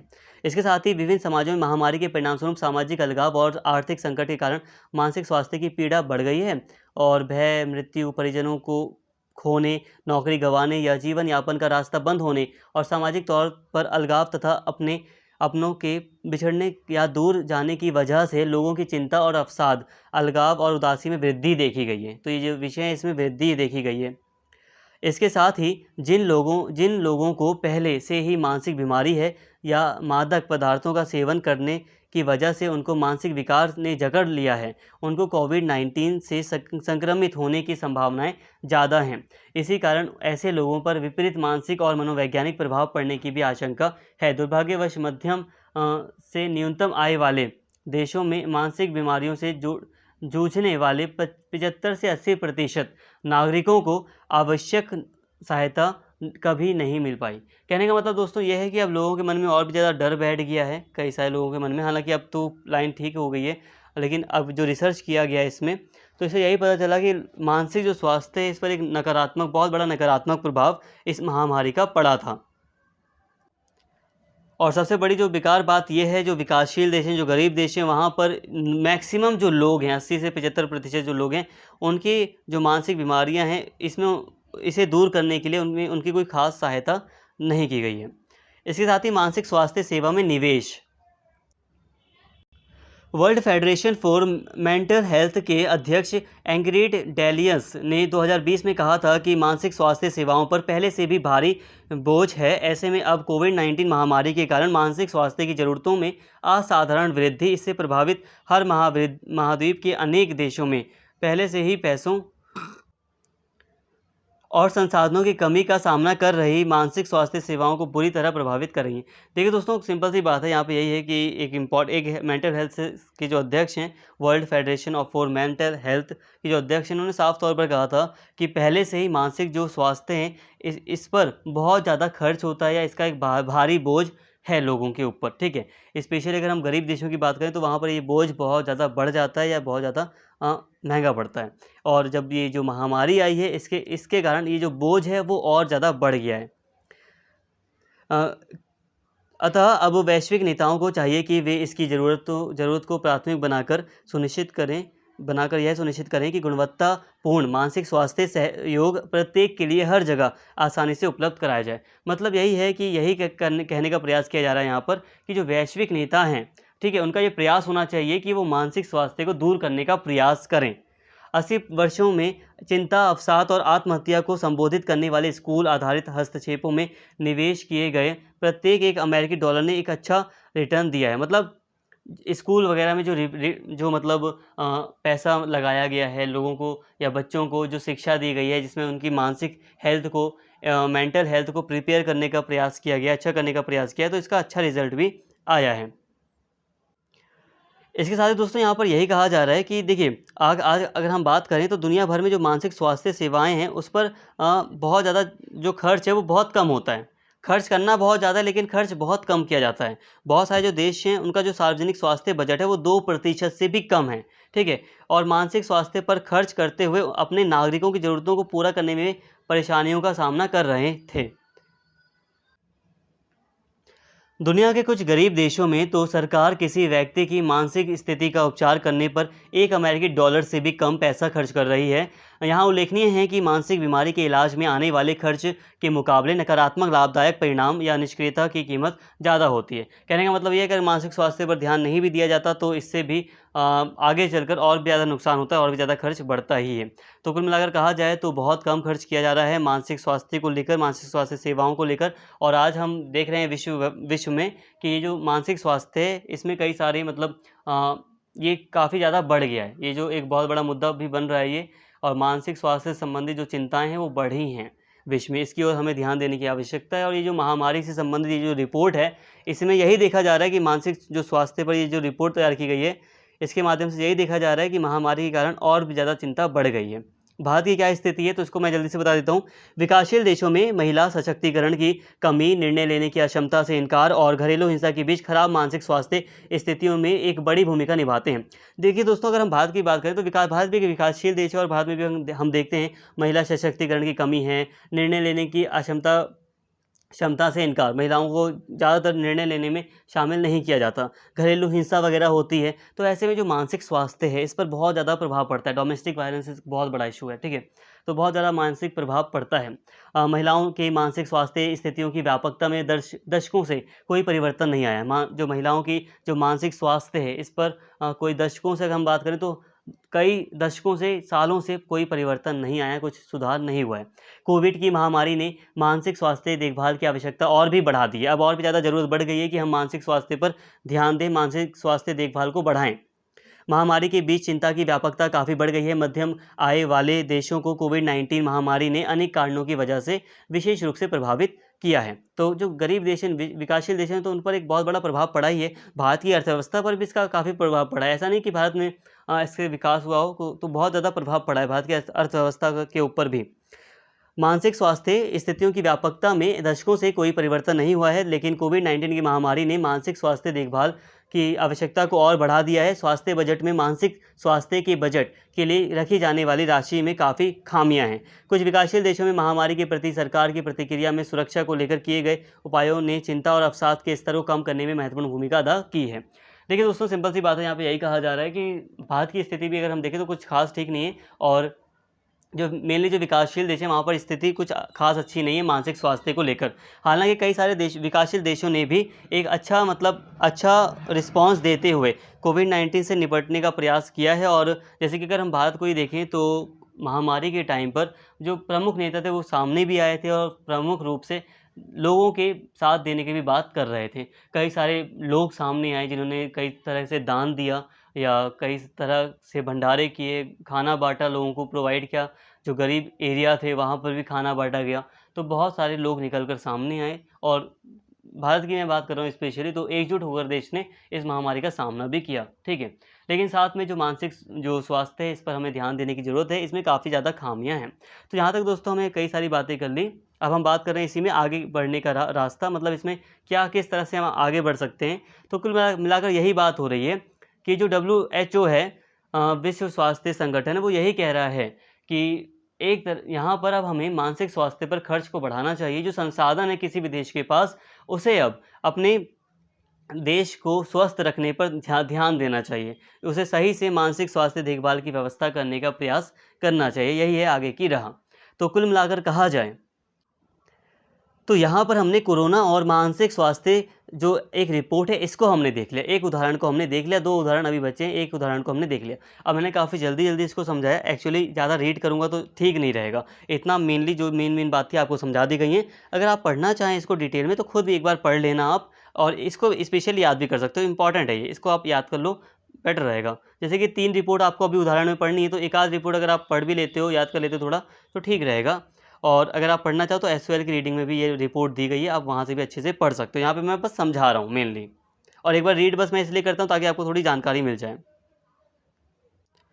और वीडियो काफ़ी बड़ी हो रही है तो जल्दी ही इसे ख़त्म करना है और अच्छे से समझाना भी है। तो यहाँ पे देखिए दोस्तों, क्रिप्टो जागरूकता अभियान, अब ये दूसरी रिपोर्ट है तो इसके बारे में मैं बता देता हूँ। देखो दोस्तों, क्रिप्टो है क्या? पहली बात, क्रिप्टो एक आप कह लो डिजिटल करेंसी के रूप में आप इसे कह सकते हो। डिजिटल करेंसी अलग है, लेकिन हाँ, क्रिप्टो एक कॉइन की, मतलब आप सैम्बल देखोगे तो कॉइन की तरह आपको सैम्बल दिखाई देगा, लेकिन हाँ, ये आपके हाथ में नहीं है, ये एक आभासी मुद्रा है, ठीक है? आपके हाथ में ये नहीं आएगी, हाँ, ओके। और ये डिजिटली माध्यम से कोई भी देश, मतलब ये पूरे विश्व में फैला हुआ है, क्रिप्टो करेंसी पूरे विश्व में ही फैली हुई है। कोई भी व्यक्ति कहीं से भी इसे खरीद सकता है या कुछ भी इससे कर सकता है। हालांकि कई सारे देशों में इस पर बैन है, लेकिन मैक्सिमम टाइम लोग, चाहे बैन हो या ना हो, लोग इसका यूज़ कर ही रहे हैं। और मैं भारत की बात बताऊं तो भारत में देखो, भारतीय जो सरकार है वो कह रही है कि क्रिप्टो को हम बैन करेंगे या प्रतिबंध लगाना चाहिए क्रिप्टो करेंसी पर, जो कि सही भी है, लेकिन काफ़ी हद तक सरकार इस मुद्दे पर स्पष्ट नहीं है। सरकार ने अभी स्पष्ट रूप से नहीं कहा है कि क्रिप्टो करेंसी पर हम बैन कर रहे हैं। हालांकि कई सारे छोटे-छोटे जो अलग-अलग तरीके से कानूनी प्रावधान है, थोड़े बहुत प्रतिबंध लगाने का प्रयास है, लेकिन स्पष्ट रूप से कोई कानून नहीं बनाया गया है इसके लिए भारत में। तो भारत में भी ये काफ़ी ज़्यादा देखा जा रहा है, क्रिप्टो करेंसी का भारत में भी यूज़ हो रहा है, और कई तरह से इससे फ्रॉड वगैरह भी होता है। तो इसी के लिए एक जागरूकता अभियान के तहत एक रिपोर्ट तैयार की गई थी क्रिप्टो के बारे में, तो इसे इस समय प्रकाशित किया गया था और ये वही रिपोर्ट है, ठीक है। भारत ने क्या किया, निवेशक शिक्षा सुरक्षा कोष भी तैयार किया है। एक आप ये समझ सकते हैं कि इसके लिए एक प्राधिकरण भारत ने तैयार किया है, ताकि जो निवेश कर रहे हैं उनको एक सुरक्षा भी मिल सके, या जो ट्रांसपेरेंसी है वो आ सके, उसके लिए भारत ने कार्यक्रम बनाया है। क्या कार्यक्रम है? आउटरीच कार्यक्रम, यही है आउटरीच कार्यक्रम। ठीक है, आउटरीच कार्यक्रम मुख्य रूप से दोस्तों ये कार्यक्रम संभावित निवेशकों को कोई भी निर्णय लेने से पहले खुद को पूरी तरह से शिक्षित करने में मदद करेगा, क्योंकि क्रिप्टो करेंसी निवेश एक जटिल और जोखिम भरा प्रयास है। मतलब ये जो कार्यक्रम है, आउटरीच कार्यक्रम चलाया गया है क्रिप्टो करेंसी जागरूकता के अंतर्गत, जिसका मुख्य लक्ष्य यही है कि जो निवेशक हैं उनको थोड़ा जागरूक बनाया जा सके, उनको बताया जा सके कि आप अगर इन्वेस्टमेंट कर रहे हैं तो ध्यान से कीजिए, अगर आपको नॉलेज नहीं है तो आप इसमें बिल्कुल मत आइए। या कई सारी दूसरी सहायता करने का प्रयास किया गया है, जागरूकता फैलाने का प्रयास किया गया है। इसके साथ ही इसी में शामिल है निवेशक शिक्षा और सुरक्षा कोष। अब ये क्या है? तो देखिए, ये इसका प्रबंधन, ये कोष एक तरह से इसका प्रबंधन प्राधिकरण द्वारा किया जाता है, जिसे वर्ष 2016 में कंपनी अधिनियम 2013 में एक अधिनियम बनाया गया था, उसके तहत इसको 2016 में स्थापित किया गया। प्राधिकरण को EIPF के प्रशासन की जिम्मेदारी सौंपी गई है। एक प्राधिकरण बनाया गया है, एक संस्था बनाई गई है जिसकी जो निवेशक शिक्षा और सुरक्षा कोष को संभालती है। ठीक है, जो निवेशकों के बीच जागरूकता को बढ़ावा देने के लिए और सही दावेदारों को शेयरों, दावा रहित लाभांश, परिपक्व जमा और डिबेंचर आदि का रिफंड प्रतिदाय करता है। मतलब कुल मिलाकर ये देख रेख करता है कि जो भी लोग मतलब इन्वेस्टमेंट वगैरह कर रहे हैं तो वो सही से करें, उनको जागरूक बनाया जाए, और जो भी इन्वेस्टमेंट वगैरह होती है, जो भी लाभार्थी हैं वो परिपक्व रूप से, सही रूप से वहाँ पर मतलब करेंसी को खरीद सकें, या सही रूप से वो किसी फ्रॉड में ना फंसें। कहने का मतलब ये है, जो रियल जो शेयर करता है, जो शेयर होल्डर्स वगैरह हैं, उन्हीं से मतलब कांटेक्ट हो। हालांकि यहाँ पे शेयर होल्डर्स शब्द यूज़ करना ठीक नहीं होगा, लेकिन बस समझाने के लिए मैंने यहाँ पे ये शब्द यूज़ किया है। तो कुल मिलाकर जागरूकता ही फैलाना यहाँ पर है। इसके साथ ही क्रिप्टो करेंसी के संदर्भ में चिंताएं। अब क्रिप्टो करेंसी के संदर्भ में दोस्तों कई सारी चिंताएं हैं, आप डिटेल में पढ़ सकते हैं। नॉर्मली मैं आपको बताऊं तो देखिए, क्रिप्टो करेंसी के द्वारा क्या होता है कि क्रिप्टो करेंसी का मतलब कोई रिकॉर्ड नहीं कि आखिर ये किसकी है, पर्सनली स्पष्ट कोई ट्रांसपेरेंसी इसमें आपको नहीं दिखाई देगी। ठीक है, आप किसके पास कितना है क्रिप्टो करेंसी, ये भी डाउट रहता है, स्पष्ट नहीं होता। और ऐसे में ऑनलाइन माध्यम से ही कि क्रिप्टो करेंसी का लेन देन करके कई सारी चीज़ों का मतलब व्यापार किया जाता है, जैसे कि मादक पदार्थों की तस्करी, जो कई सारे मादक पदार्थ हैं उनकी तस्करी होती है। अब पहले क्या होता था, कैश वगैरह में होता था। ठीक है, अब कैश में ना होकर अगर क्रिप्टो करेंसी में होता है तो इससे सरकार को पता लगाना थोड़ा मुश्किल हो जाएगा। देखिए, कई बार क्या होता है ना, सरकार देख लेती है कि यहाँ से इतना पैसा निकाला गया और यहाँ पे डाला गया, तो सरकार सोचती है कि यहाँ पे कुछ डाउट है, तो जहाँ वहाँ पे रिसर्च की जाती है, जांच की जाती है। लेकिन क्रिप्टो करेंसी में ट्रांसपेरेंसी ना होने के कारण पैसों का लेन देन बहुत आसानी से हो जाता है, जिस कारण से सरकार को काफ़ी डिफ़िकल्टी होती है। तो हालांकि ऐसा देखा ऐसी उम्मीद भी की जाती है कि कई सारी तरह से इस क्रिप्टो करेंसी का एक गलत वे में, अवैध तरीके से यूज़ किया जा सकता है। तो ये इसकी चिंताएं हैं, जैसे कि GST ना देने के लिए भी इसका यूज़ किया जा सकता है, या मनी लॉन्ड्रिंग, विदेशी मुद्रा कानून का उल्लंघन करने के लिए भी इसका यूज़ किया जा सकता है। और इसकी जाँच भी हो रही है कि किस तरह से इसे किया जाता रहा है, या किस तरह से किया जा सकता है, या किस तरह से इसमें सुधार हम कर सकते हैं। इसके साथ ही दोस्तों अगर मैं बात करूं तो देखिए, सरकार का मानना है कि क्रिप्टो करेंसी को प्रतिबंधित किया जाना चाहिए। सरकार का ऐसा मानना है, लेकिन आज अभी कुछ समय पहले हम लोग ऐसी रिपोर्ट वगैरह भी देख रहे हैं जिसमें सरकार अलाउ भी कर रही है। ठीक है, मतलब स्पष्ट रूप से सरकार इस पर कोई प्रतिबंध नहीं लगा रही है। और जहाँ तक मुझे उम्मीद है, या नॉर्मली उम्मीद की जा रही है कि सरकार नॉर्मली इस पर प्रतिबंध नहीं लगाएगी पूरी तरह, और कानून बनाकर इसे कानून के दायरे में लाने का प्रयास किया जाएगा। एक्चुअली दोस्तों यहाँ पे ये बात है ना कि अगर सरकार इस पर प्रतिबंध लगा भी देती है, तब भी सरकार पूरी तरह इसके यूज़ पर रोक नहीं लगा पाएगी। काफ़ी मुश्किल हो जाएगा सरकार के लिए, क्योंकि कई बार ऐसा भी होता है ना कि किसी चीज़ को अगर आप जितना ही प्रतिबंधित करेंगे, लोग उसका यूज़ करेंगे ही करेंगे, आप उनको रोक नहीं पाएंगे। तो ऐसे में हमारे लिए ये मुश्किल हो जाएगा कि जो अवैध चीज़ें हैं, जो इल्लीगल चीज़ें हैं, हम उसका पता नहीं लगा पाएंगे। ठीक है, और लेकिन अगर हम कानून के दायरे में क्रिप्टो करेंसी को ले आते हैं तो इसका एक फ़ायदा ये भी है कि कानून के दायरे में लाने से होगा ये कि सारी चीज़ें कानून के अंदर में होगी। जब कानून के दायरे में रहकर सारी चीज़ें होंगी तो जांच भी की जा सकती है अच्छे से। तो इसीलिए रिजर्व बैंक ने भी कहा है कि इसके लिए कानून बनाए जाने चाहिए। जो भी चीज़ें हैं कुल मिलाकर कहा जाए तो स्पष्ट रूप से कानून के दायरे में इसको लाना चाहिए, या कानून तो अच्छे से बनाना ही चाहिए। जो इधर उधर की जो मतलब नीति है, जो अस्पष्ट जो नीति है, उससे परे इसके ऊपर एक सही नीति लानी चाहिए सरकार को। अब आगे की राह क्या हो सकती है इसके ऊपर मैं बात करूंगा, लेकिन उससे पहले दोस्तों यहाँ पे देखिए, आप अगर क्रिप्टो करेंसी के बारे में ज़्यादा जानना चाहते हैं या समझना आपको समझने में यहाँ पे दिक्कत हो रही है, तो आपसे मैं यही कहूँगा कि आपको ब्लॉकचेन के टॉपिक के बारे में आपको पढ़ना चाहिए। आप सर्च कर सकते हैं यूट्यूब पर, आपको ब्लॉकचेन के टॉपिक आराम से मिल जाएगा। इसके साथ ही क्रिप्टो करेंसी क्या होती है आप इसको भी समझ लीजिए। ये जो दो टॉपिक हैं, नॉर्मली 4-4 5-5 मिनट की वीडियोज़ आपको अवेलेबल मिल ही जाएंगी, आप उन्हें देखिए, ज़्यादा बेटर तरीके से आपको समझ में आएगा।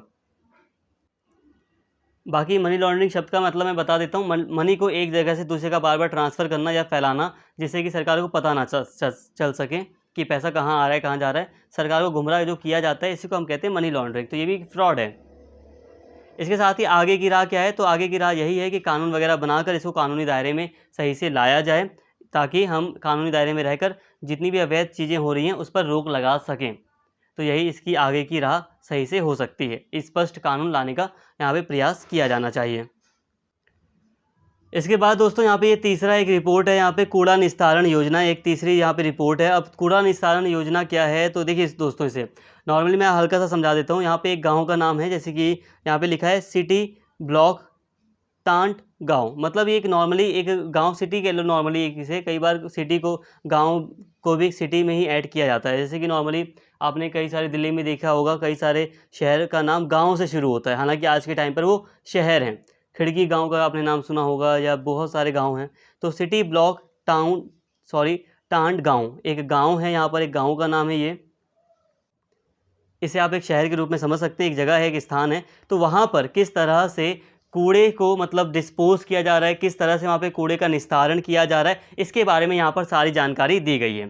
ठीक है, किस तरह से योजनाओं के द्वारा कूड़ा का निस्तारण किया जा रहा है। जैसे कि यहाँ पर एक काम का डबल टेंडर, जैसे कि टेंडर वगैरह दिया गया है। कई बार यहाँ पे लिखा है कि जो सरकार है उनके बदलने के चलते टेंडर भी बदल गया। तो ऐसी भी चीज़ें हो गई कि सरकार अगर यहाँ पर अगर सरकार बदल गई थी एक बार, तो वहाँ पर टेंडर भी बदल दिया गया। जो कूड़ा निस्तारण का जो टेंडर था, उसको दूसरी सरकार आई तो दूसरे कंपनी को उसने टेंडर सौंप दिया। अब यहाँ पर देखिए, यहाँ पर जल्द होगा फिर से टेंडर। अभी सारी बातें मैं आपको समझाऊंगा, कन्फ्यूज़न है यहाँ पे आप लोगों को। तो यहाँ पे जल्द होगा टेंडर का मतलब ये है कि जो कर्मचारी वगैरह हैं, जो अध्यक्ष वगैरह हैं इलाके के, उन्होंने कहा है कि जल्द से जल्द जो भी टेंडर लिया गया है कूड़े को निस्तारण करने का, कूड़ा ख़त्म करने का, उसको पूरा किया जाएगा। टांट गाँव में कचरा के बीच में मिट्टी और प्लास्टिक को अलग किया जा रहा है। ठीक है, मिट्टी और प्लास्टिक को अलग किया जा रहा है, और जो प्लास्टिक है उसको कंपनी वगैरह को सौंप दिया जा रहा है ताकि वो रिसाइकल हो सके, और जो कचरा है उसको मिट्टी में दफना वगैरह कर उसको निस्तारित करने का प्रयास किया जा रहा है। और इसके लिए कुछ पैसे भी आवंटित किए गए हैं, जैसे कि 33 लाख की लागत से ये जो प्रोजेक्ट है वो शुरू हो रहा है, 33 लाख की लागत से। और यहाँ पे इस योजना में कूड़ा निस्तारण तो होगा ही, साथ ही कूड़े से खाद बनाने का भी प्रोजेक्ट लगाया जाएगा, जिससे आसपास के लोगों को खाद भी उपलब्ध होगी। ठीक है, ये सारी चीज़ें इसमें की जा रही हैं। अब कुछ कन्फ्यूज़न है आप लोगों की, मैं सॉल्व कर देता हूँ अभी उसे। लेकिन यहाँ पे ये जो ज़मीनी स्तर पर कुछ अधिकारी कह रहे हैं, ये जो योजना है, जो पूरी योजना तैयार की गई है कूड़ा निस्तारण की, इसको लागू भी किया जा रहा है या जल्द लागू किया जाएगा। अब सुझाव क्या है इसके लिए, तो सुझाव ये है कि कूड़े का प्रबंधन कारगर तरीके से हो, इसके लिए विदेशी कंपनियों की भी सहायता ली जाए, और भविष्य में कूड़ों की वृद्धि को देखते हुए नए लैंडफिल साइट कई सारे जो क्षेत्र हैं उनको चिन्हित कर लिया जाए, ताकि आगे चलकर कोई दिक्कत ना हो। आधिकारिक पक्ष का कहना है कि जल्द से जल्द ये जो कूड़ा निस्तारण का कार्य है वो शुरू किया जा रहा है, और कॉलोनियों में कूड़ा उठाने के लिए गाड़ियाँ भेजी जा रही हैं। कूड़ा निस्तारण के लिए बवाना इलाके में नए लैंडफिल साइट का निर्माण कार्य प्रगति पर है। यहाँ कूड़े का रिसाइकिल किया जा रहा है और उनसे जैविक खाद तैयार करने की योजना शुरू हो गई है। इसके साथ ही यहाँ कूड़े से बिजली तैयार करने की योजना पर भी काम चल रहा है। इसके लिए चीन की एक कंपनी को भी समझौता किया गया, करार किया गया है। तो ये अधिकारी वगैरह जो हैं, वो ऑफिसर्स वगैरह हैं, वो ये सारी बातें कह रहे हैं। एक्चुअली दोस्तों यहाँ पे प्रॉब्लम ये है कि जो रिपोर्ट है इसमें मुझे एक बात समझ नहीं आई, ये जो टांड गाँव है वो है कहाँ पर, आखिर ये योजना किस बारे में है। एक्चुअली ये तो समझ में आ गया कि योजना किस बारे में है, लेकिन यहाँ पे बस दिक्कत ये हो गई कि टांड गाँव के हिसाब से दिक्कत हो गई कि ये एग्जैक्ट ये है कहाँ पर, इसकी लोकेशन वगैरह को लेकर थोड़ी प्रॉब्लम मेरे सामने यहाँ पर क्रिएट हुई। इसी वजह से इस रिपोर्ट को समझने में मैं पूरी तरह मतलब इसे समझ नहीं पाया। ये सारी बातें अगर आप समझना चाहें तो आप ऐसे समझ सकते हैं कि एक टांड गांव है जहां पर एक परियोजना शुरू की गई है कूड़ा निस्तारण की, ठीक है। अब वो कूड़ा निस्तारण किस तरह से हो रहा है, निस्तारण का मतलब होता है कूड़े को ख़त्म करना, तो कूड़ा किस तरह से निस्तारित किया जा रहा है, किस तरह से ख़त्म किया जा रहा है, ये सारे जो भी बातें हैं, जो योजना वहाँ पर बनाई गई है, उसी को इस रिपोर्ट में शामिल किया गया है, ठीक है। तो यहाँ पर यही वाली बात है कि देखिए, एक सिटी ब्लॉक, एक टांड गाँव, एक सिटी कह लो, एक नगर है, यहाँ पर ये सारी चीज़ें की जा रही हैं कि कूड़ा जो है उससे खाद बनाने का प्रयास किया जा रहा है, प्लास्टिक को अलग किया जा रहा है, प्लास्टिक को रिसाइकिल के लिए भी दिया जा रहा है, और जो मतलब ऐसा कूड़ा है जो डिकम्पोज हो सकता है, जो मतलब मिट्टी में मिल सकता है, जो ख़त्म हो सकता है, उसको वहाँ पर दफनाया भी जा रहा है, उसको ख़त्म करने का प्रयास किया जा रहा है। ऐसे में कई सारे 33 लाख का जो मतलब रुपए भी आवंटित किए गए हैं इसके लिए, और टेंडर वगैरह की बातें की गई हैं, और जो अधिकारी हैं वो जल्द ही से जल्द बात कर रहे हैं यहाँ पर कि ये जो परियोजना है वो शुरू हो रही है, और साथ में ही इससे हम बिजली वगैरह भी बनाने का प्रयास कर रहे हैं कूड़े से, और खाद वगैरह बनाने का भी प्रयास कर रहे हैं। तो ये सारी बातें इस रिपोर्ट में कही गई हैं। हालांकि मैं इसे पूरी तरह समझ नहीं पाया, इसलिए मुझे कई सारी कन्फ्यूज़न क्रिएट हो गई। बट यहाँ तक आपको जितना समझ में आया उतना ठीक है, और इतनी ज़रूरी नहीं कि हर एक रिपोर्ट आपके लिए इंपॉर्टेंट हो। आपने हल्का सा समझ लिया, 2 रिपोर्ट भी आपके लिए काफ़ी हैं, और ऐसा नहीं कि आपको तीनों रिपोर्ट पूछी जाएंगी एग्ज़ाम में। हल्का हल्का भी आपको समझ में आ गया तो कोई दिक्कत नहीं। 3 रिपोर्ट हैं, 3 में से 1 को अच्छे से कर लो, 2 को हल्का हल्का कर लो नॉर्मली। और उम्मीद करता हूँ आपको यहाँ तक सारी बातें समझ में आई गई होंगी। वीडियो अगर आपको पसंद आई हो तो प्लीज़ चैनल को सब्सक्राइब कर लें। कोई टॉपिक अगर नहीं समझ में आया इसको छोड़कर, तो आप एक काम कर सकते हैं कि वीडियो को एक बार दोबारा देख सकते हैं, या आराम से थोड़ी देर बाद आप एक बार देख लेंगे अगर वीडियो को, तो काफ़ी हद तक सारी बातें आपको अच्छे से क्लियर हो जाएंगी। उम्मीद करता हूँ वीडियो आपको अच्छी लगी होगी, पसंद आई होगी। अगर वीडियो अच्छी लगी हो तो प्लीज़ अपना फीडबैक ज़रूर दें कमेंट करके। वीडियो को लाइक करें, शेयर करें, और अगर आपने चैनल को सब्सक्राइब नहीं किया है तो सब्सक्राइब कर लें। Thank you.